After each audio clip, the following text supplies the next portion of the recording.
ngobrol santai sama Lutfi Upil. Pak dipanggil Upil. Gimana Pi? Masih ngeband? Ngeband udah jarang sekarang, tapi kalau main drum buat ngelemesin ini masih lah, buat ngelemesin tangan. Tapi kalau ngeband manggung udah jarang. Terakhir kapan ngeband? Terakhir ngeband Agustusan kemarin sama bapak-bapak komplek sini.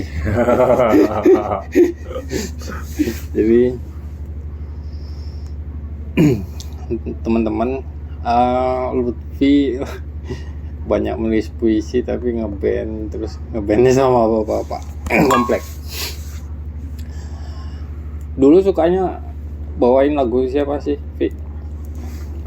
Punk rock, Semuanya Is Dead, Green Day gitu. Cuman ya kalau dulu masih ada teman kampus, cuma kalau di sini kan di komplek ya harus menyesuaikan inilah sama slang paling kan. Slang. Tapi gitu, masih gak kekinian juga lah bandnya. Iya, ya gitulah, nggak bisa yang cepet-cepet, yang ngebut-ngebut kalau sama bapak-bapak komplek. Oke.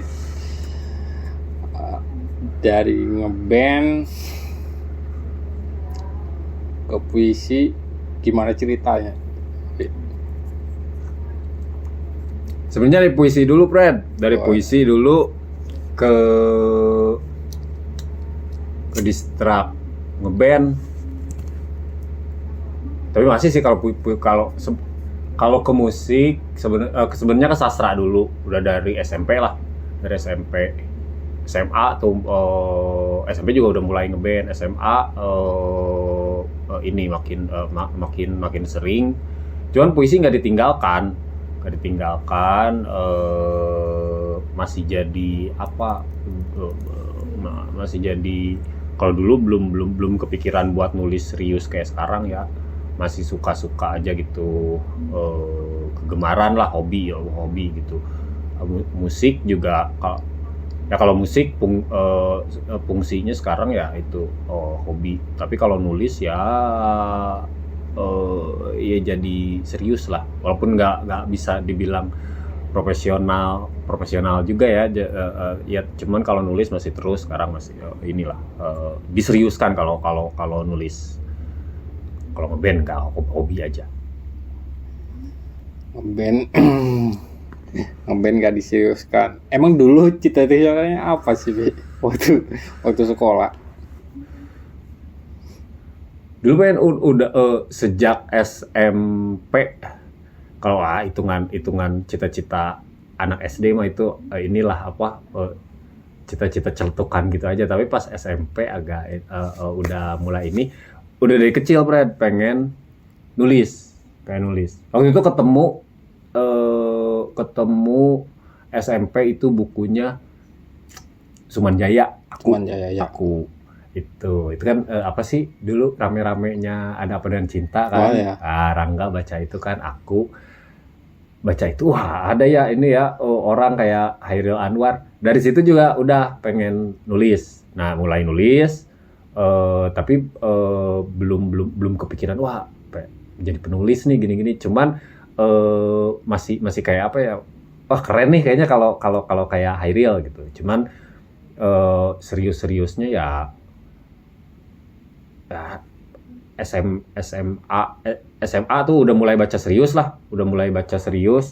nulis ya masih nulis. Cuman pas kuliah udahlah sastra aja. Akhirnya pas kuliah mulai serius sampai sekarang gitu. Jadi nggak ada apa istilahnya, pembelokan jalan hidup gitu. Dulunya pengen jadi apa, akhirnya nulis. Enggak. Dari SMP pas pertama ketemu buku akunya Sumanjaya itu emang udah pengen nulis sampai sekarang akhirnya. Jadi dipertegas lagi, Ada Apa Dengan Cinta itu menjadi trigger. Iya, Ada Apa Dengan Cinta itu salah satu film yang mengubah hidupku.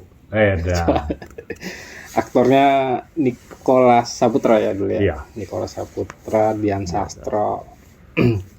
Atau jangan-jangan karena Dian Sastro Dian saya Sastro. menulis. ya, nanti kita buat judulnya Lutfi menulis karena Dian Sastro.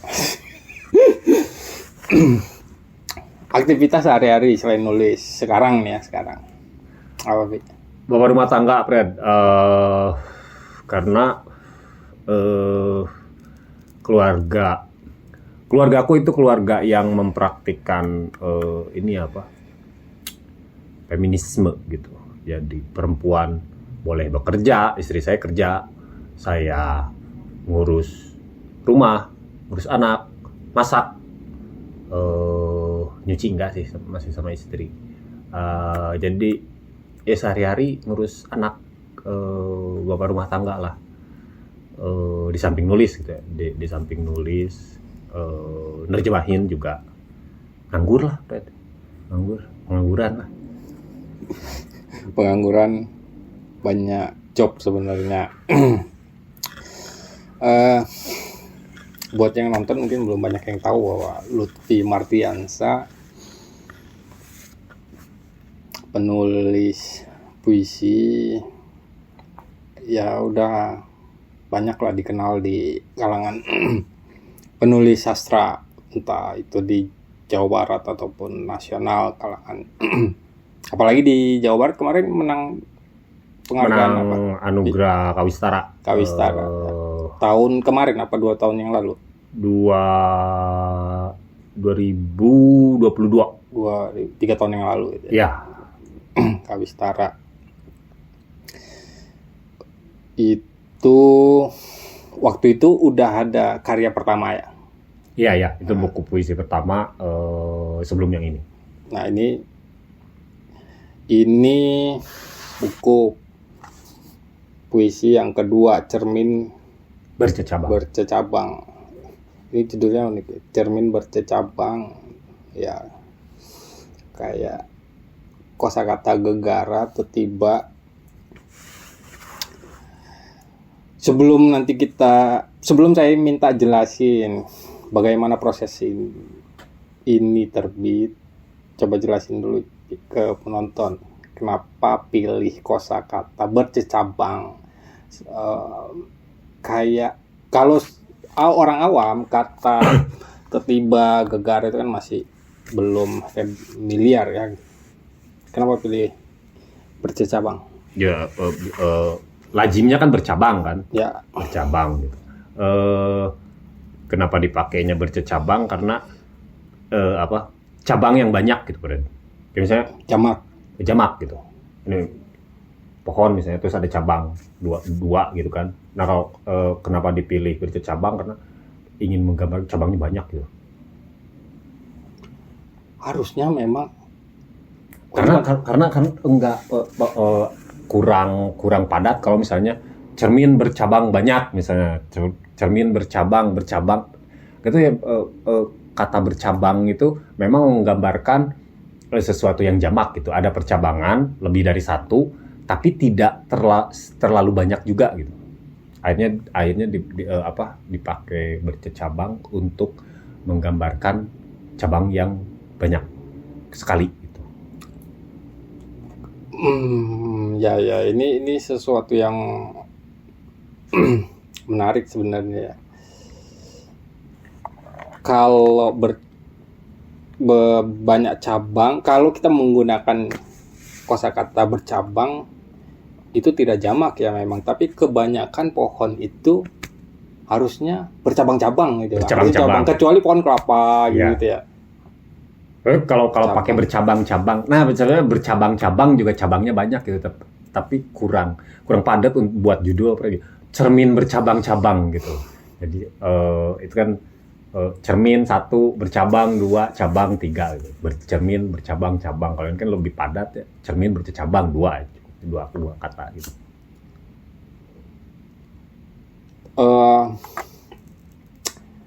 Kalau nggak salah ini secara morfologis kata bercecabang itu memang bentuknya adjektiva. Kalau gegara itu kan bukan adjektiva. Tapi sempat memikirin secara aspek morfologisnya sih soal pilihan kata bercecabang ini. Kalau bercecabang ini secara morfologis ini tepat. Kalau yang tidak tepat itu kan sebenarnya katanya gegara. Gegara itu. Itu tepat. Iya, kalau titik tumpuku menulis puisi itu minimal secara logika kalimat itu beres gitu, berterima gitu. Terlepas nanti misalnya ungkapannya akrobatik kayak jungkir balik aneh-aneh gitu. Cuman kalau logika kalimatnya beres itu bisa berterima gitu. Ya termasuk tadi lah pertimbangan morfologi, sintaksis dan lain sebagainya gitu. Itu tataran itu harus sudah beres gitu. Dan memang ketika ngegodok naskah itu termasuk buku sebelumnya, buku ini juga yang bolak-balik aku tilik itu sampai secermat mungkin kalau bisa gitu, logika kalimat gitu. Mana nih yang belum beres logika kalimatnya. Kalau logika kalimat itu beres, nanti ungkapan mau seperti apa jumpalitannya itu bisa berterima. Oke, ini informasi pengetahuan juga bahwa tidak semua kosakata yang bentuk jenis ulang kayak kupu-kupu itu tidak bisa diubah ke kupu gitu ya. Jadi ya ini adalah salah satu hasil refleksi Lutfi Mardiansyah yang tepat secara morfologis, secara linguistik. Dia menggunakan kata bercecabang di dalam bukunya. Jadi judulnya Cermin Bercecabang. Oke, itu soal judul. Tapi bisa ceritain sedikit latar menerbitkan atau kenapa sih harus menerbitkan buku ini, karya-karya ini? Latar proses ini kali ya, proses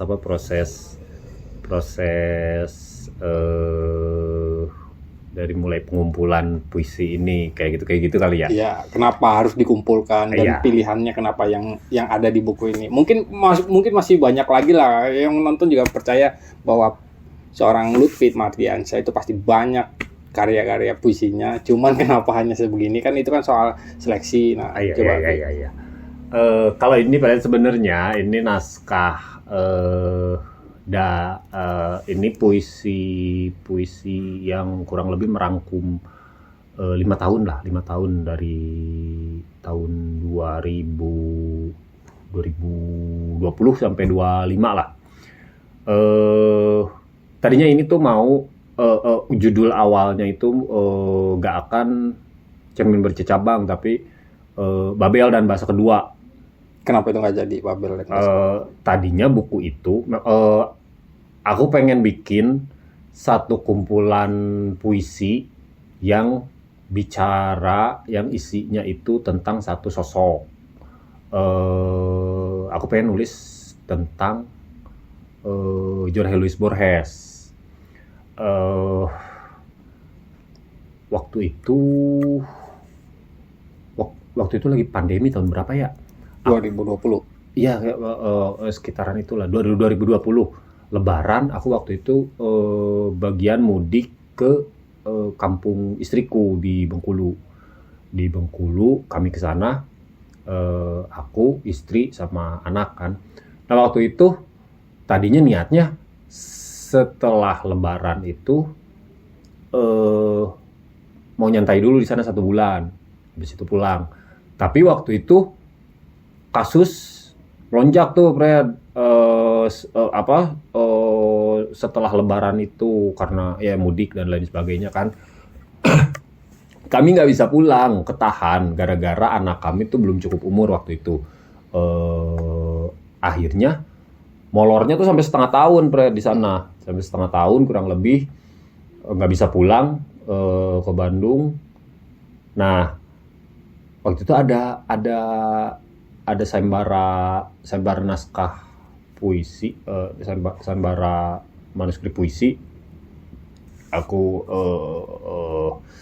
WA-an kan sama temen, ayolah ngirim ini bla bla bla bla gitu. Oke lah, aku coba nulis gitu kan.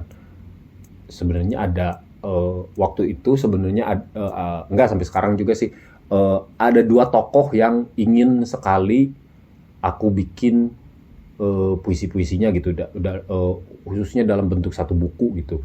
Ada Borges sama Khalil Gibran dengan alasan sendiri-sendiri. Kalau Borges ini karena tema-tema yang dia ketengahkan tuh menarik lah, menarik dan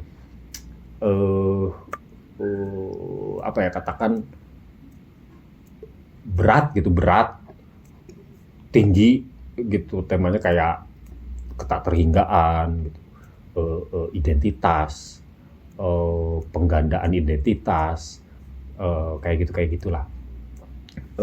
Akhirnya dari 2 tokoh ini, kalau Gibran sebenarnya aku pengen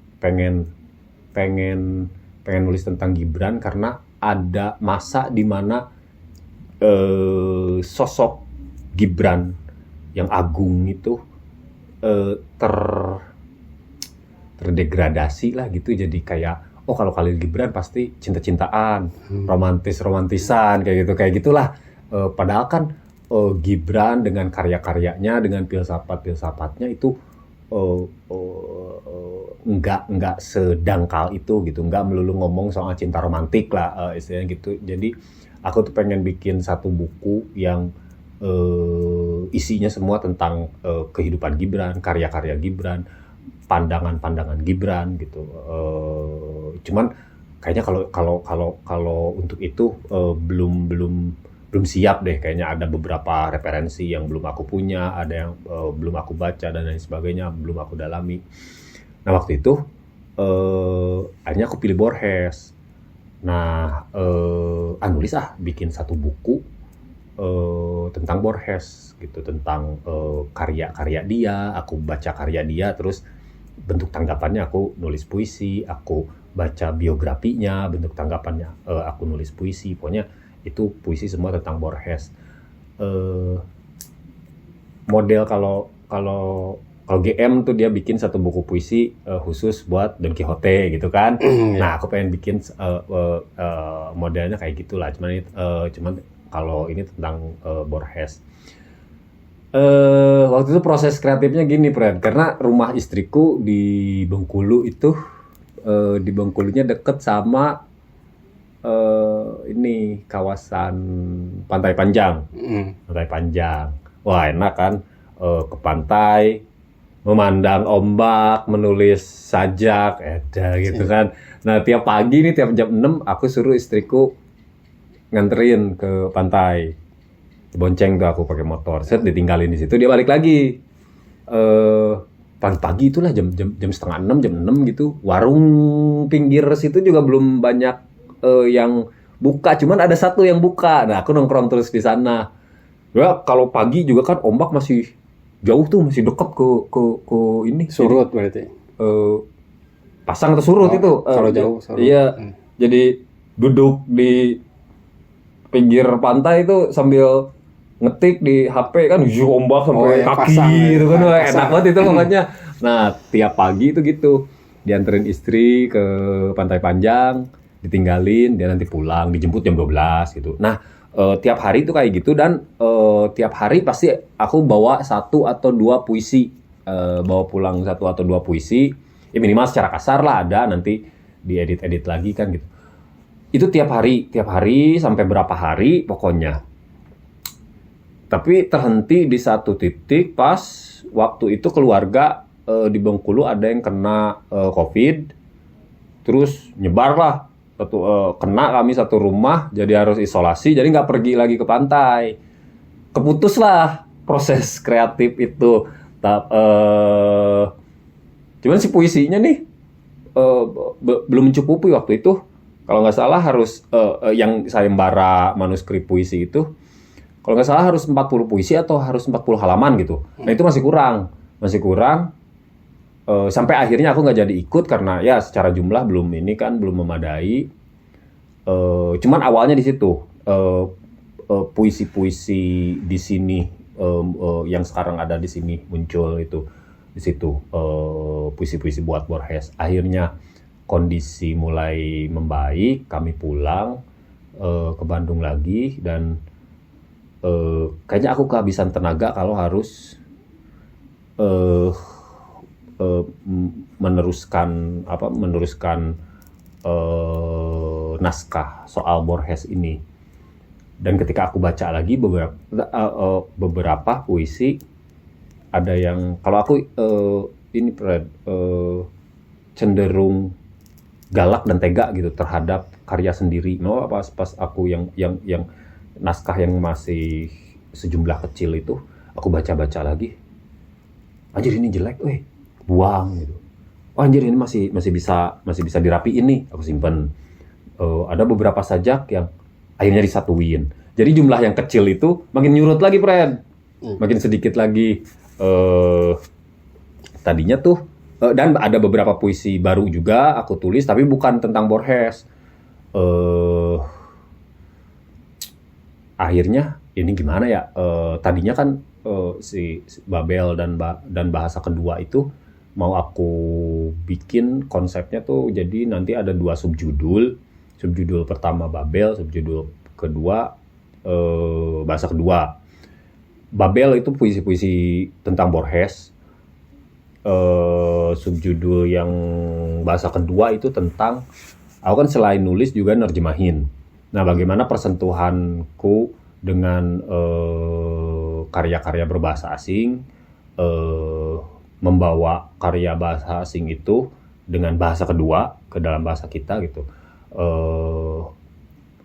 Pengalamanku itu nanti ada di subbab kedua. Cuman untuk subbab pertamanya aja yang puisi-puisi khusus Borges itu jumlahnya sedikit, makin nyurut kan. Tadi ada yang aduh ini jelek, nggak ketulungan, buang. Ada yang beberapa puisi mulai digabung jadi satu gitu.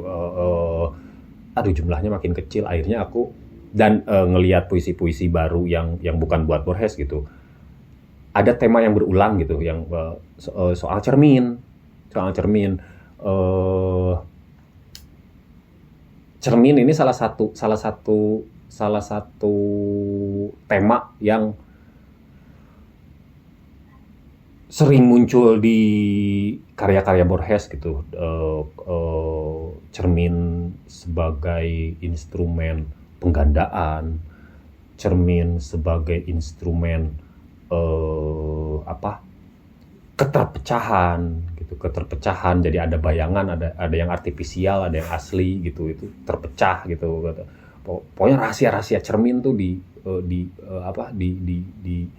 jadi salah satu tema yang sering diketengahkan Borges gitu. Aku lihat, ini berulang nih tema-tema cermin ini di puisiku. Akhirnya aku pilihnya yaitu tadi cermin bercecabang, karena cabang-cabangnya banyak gitu. Pada akhirnya aku nggak fokus ke Borges lagi gitu. Walaupun puisi-puisi yang buat Borges itu ada aku masukin di sini juga. Aku baca Borges, baca yang lainnya juga. Itu cabang-cabangnya. Jadi buku ini kenapa diberi judul Cermin Bercecabang, karena ini puisi-puisi ini bisa dibilang tindakan lainku ketika bercermin gitu. Bercermin di karya orang lain, terus menciptakan refleksinya, pantulannya gitu di karyaku sendiri gitu. Jadi memang kalau novel itu kan dia ada genrenya tuh novel panpek. Ya. Nah, kalau ini puisi-puisi semacam itulah. Aku baca apa, aku nulis tentang itu. Tapi tidak semua sebenarnya, Fred. Aku memang pembaca yang bolak-balik ya. Banyak gitu, baca barat, baca timur, bolak-balik. Tapi karya-karya, bukan berarti semua buku yang aku baca aku tuliskan gitu.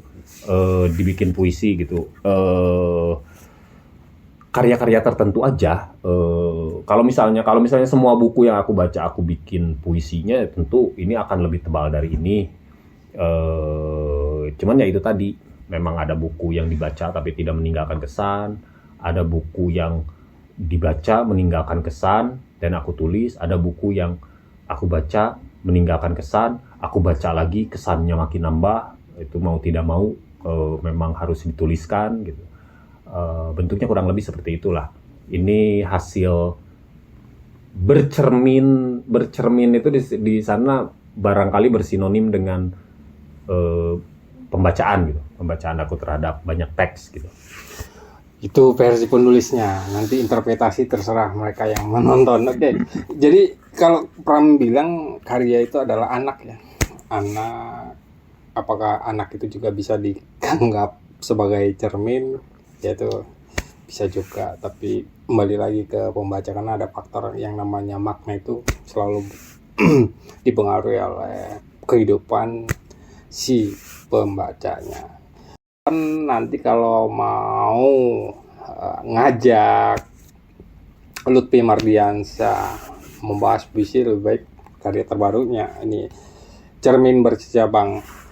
Nanti bisa kalian melihat sosok atau pikiran seorang Borges, karena kebanyakan tadi kayak seperti dibilang banyak pikiran Borges ala Lutfi Mardiansyah.